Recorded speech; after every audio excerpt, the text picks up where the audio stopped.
नमस्कार. आदरणीय एकनाथजी शिंदे साहेबांचा वेगानं चाललेला वारू पाहून संजय राऊताचं कसं झालंय, सणी होईना आणि सांगताही येईना.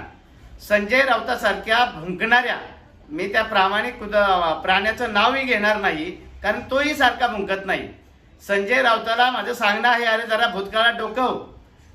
आदरणीय एकनाथजी शिंदे साहेब हे केरळची अतिवृष्टी असो, इर्शाळवाडीचा विषय असो, महाडचा विषय असो, की सांगली कोल्हापूरला झालेला महापूर असो, त्या ठिकाणी आदरणीय एकनाथजी शिंदे साहेब व त्यांचे सुपुत्र त्यांची वैद्यकीयची टीम घेऊन त्या ठिकाणी धावून जात असतात आणि त्यासाठी मनामध्ये संवेदना लागतात आणि हातामध्ये देण्याची दानत असावी लागते. मदतीच्या वरती असलेल्या फोटोवरून बोलतोस, अरे एक गाडी पाठवलीस का तू आज मदतीसाठी? ज्या ठिकाणी पूर झालेला आहे त्या ठिकाणी एक गाडी पाठवलीस का?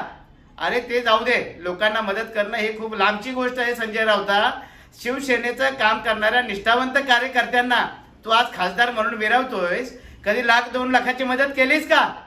आदरणीय एकनाथजी शिंदे साहेबांमध्ये ती देण्याची दानत आहे. हजारो शिवसैनिकांचे संसार त्यांनी उभे केलेत आणि हजारो शिवसैनिकांचे हात बळकट करण्याचं काम केलंय.